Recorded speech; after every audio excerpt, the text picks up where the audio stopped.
आप देख रहे हैं योर मनी। प्रॉब्लम वाजपेयी हमारे साथ बनी हुई। आपकी क्वेरीज को आंसर करने के लिए सवाल लेते हैं कुछ और। ईमेल के थ्रू दीपक पंत ने एक सवाल भेजा है। इनकी मंथली एसआईपी 1,30,000 की है। पोर्टफोलियो की वैल्यू एग्जिस्टिंग 1 करोड़ है। 5 साल में 3.5 करोड़ का टारगेट है। फंड सिलेक्शन कैसा है जानना चाहते हैं। 50,000 डाल रहे हैं Motilal Oswal Nifty mid cap 150 index, 50,000 ICICI Pru Nifty 50 index और 30,000 आईसीआईसीआई प्रू वैल्यू डिस्कवरी। बताइए सजेशंस। जी। दीपाली, अगर हमने इनका पोर्टफोलियो जो वैल्यू है इट इज 1 CR और ऑफ कोर्स वो एसआईपी करने वाले हैं, पर 5 इयर्स में 3 टाइम्स अपने पोर्टफोलियो को करने के लिए जो रिटर्न एक्सपेक्टेशंस हैं वो हमें काफी हाई रखनी पड़ेंगी। अगर हम लोग एक रियलिस्टिक 12% के रिटर्न एक्सपेक्टेशंस के साथ चले तो ये करीबन 2.8 करोड़ नेक्स्ट 5 इयर्स में गैदर कर सकते हैं अपने इस 1 CR प्लस एसआईपीज के साथ। और अगर ये 6 to 7 इयर्स के साथ कंटिन्यू कर लेंगे अपने इस पोर्टफोलियो को तो ये अपना टारगेट आराम से अचीव कर लेंगे इवन विद 12% रिटर्न्स। पर अगर इनको 5 साल में ही ये अचीव करना है तब इनको करीबन 18% रिटर्न की रिक्वायरमेंट होगी, जो कई बार 5 इयर्स में अगर हमें पता नहीं आगे मार्केट्स कैसे चलती हैं, इट मे और मे नॉट बी पॉसिबल। तो थोड़ा सा शायद दीपक पंत जी को अपना टाइम होराइजन थोड़ा सा अधिक लेके चलना चाहिए फॉर रियलिस्टिक प्रोजेक्शन अपने पोर्टफोलियो के लिए। जो इनका पोर्टफोलियो बहुत अच्छा और क्लीन है। इनके पास 2 इंडेक्स फंड्स हैं, एक लार्ज कैप में और एक मिड कैप में, सो दैट्स क्वाइट नाइस। एक वैल्यू डिस्कवरी है जो एक एक्टिव फंड है, तो वो थोड़ा सा जो गैप्स होते हैं पैसिव में उनको भर रहा है। बट यहाँ पे दीपाली हमारे पास मिड और स्मॉल में कुछ भी एलोकेशन नहीं है, तो मेरी राय होगी कि एक मल्टी कैप फंड ये जोड़ सकते हैं, तो वहाँ हमारा थोड़ा मिड कैप और स्मॉल कैप्स में हल्का सा एक्सपोजर बढ़ सकता है, स्पेशली स्मॉल कैप्स में बिकॉज इट्स नॉट देयर।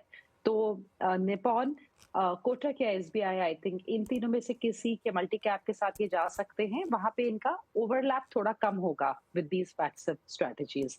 सो थोड़ा सा हल्का सा एक change in addition, otherwise portfolio is very nice and clean. Okay, चलिए, तो ये रहे आपके पोर्टफोलियो को लेकर सलाह। पोर्टफोलियो आपका सही है, इन्वेस्टेड रहिए। 3 करोड़ के आसपास की राशि 5 साल में आप इकट्ठा कर लेंगे। 3.5 करोड़ की एसआईपी एक्यूमुलेशन आपको करना है तो एसआईपी होराइजन आप थोड़ा सा लंबा रखिए, 7 साल का। एक मल्टी कैप फंड जोड़ने की सलाह है। कोटक मल्टी कैप या निपॉन इंडिया मल्टी कैप आप ऐड कर सकते हैं पोर्टफोलियो, बाकी आप इन्वेस्टेड रहिए।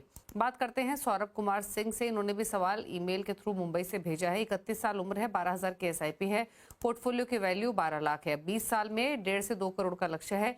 एक मिड या मल्टी कैप फंड को लेकर भी सुझाव चाहते हैं। फंड्स कौन से हैं? 5,000 ICICI pru blue chip, 3,000 ICICI Pru value discovery, 2,000 Parag Parikh flexi cap, 1,000 quant small cap और 1,000 एसबीआई कॉन्ट्रा। बताइए Praveen, existing fund multi cap fund या मिड कैप फंड जोड़ना हो तो आपका सजेशन क्या रहेगा? और 20 इयर्स में 2 करोड़ का टारगेट कितना लाइकली है? जी, दीपाली जी, इनमें सेम वही 2 फंड उठा लिए हैं कॉन्ट्रा वैल्यू से। अगर आप देखें तो वैल्यू डिस्कवरी भी है, एसबीआई कॉन्ट्रा भी है। So again we don't require 2 funds यहाँ पे। और इनका ओवरलैप जो ब्लू चिप और वैल्यू डिस्कवरी का भी काफी हाई है। वहां पे जो ओवरऑल एसआईपी है इनको रिड्यूस करने की जरूरत है। एसबीआई कॉन्ट्रा भी दिसंबर में शुरू किया है, तो फिर इसको ना कंटिन्यू करें बिकॉज अभी 1 ही महीना 2 महीने हुए हैं। और पराग पारेख फ्लेक्सी कैप को ये कंटिन्यू कर सकते हैं। एंड आई थिंक एक मिड कैप को जोड़ ले, एक मिड कैप पैसिव फंड को जोड़ लीजिए आप, 150 इंडेक्स फंड को जोड़ लीजिए। That should be good enough for now, जितना इनका एसआईपी अमाउंट है उसके लिहाज से मेरे ख्याल से इतनी स्कीम्स इनके लिए काफी होंगी। एंड जो इनका टारगेट है वो ये करीबन 2.3 करोड़ हासिल कर सकते हैं नेक्स्ट 20 इयर्स में। तो जो 1.5 to 2 का टारगेट दिया है वो अचीव हो जाता है। बट इसकी कीमत अगेन ये 20 साल में करीबन आज के 60 लाख के करीब होगी। तो आप थोड़ा सा प्लीज स्टेप अप करिए 5% to 10% का ओवरऑल। तो अगर आप 10% का करते हैं तो आप करीबन 3.5 करोड़ की एक राशि जमा कर लेंगे। तो over a period of time आप डेफिनेटली अपनी इन्वेस्टमेंट्स को बढ़ाइए जैसे आपकी अर्निंग कैपेसिटी बढ़ती है। ओके, तो यानी 2.5 करोड़ के आसपास की राशि 20 साल में इकट्ठा हो जाएगी। स्टेप अप करेंगे तो अपने इस गोल को 3.5 करोड़ तक भी ले जा सकते हैं। आपको सलाह दी गई है कि थोड़े से बदलाव आप कीजिए। एसबीआई कॉन्ट्रा से निकलने की सलाह है।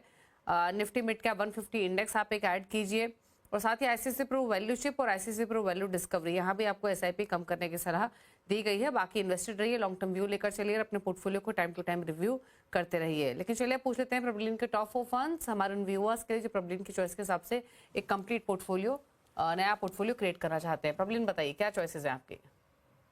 अगर किसी को स्मॉल कैप ऐड करना है दीपाली इस टाइम पे, तो I think Invesco small cap is a good choice. इसका अपसाइड अच्छा है, जब मार्केट्स भागती हैं ये अच्छा कैप्चर कर पाता है, और जब मार्केट्स गिरती हैं तब ये थोड़ा सा फॉल को भी कंटेन कर लेता है, and I think that's a good quality of any fund.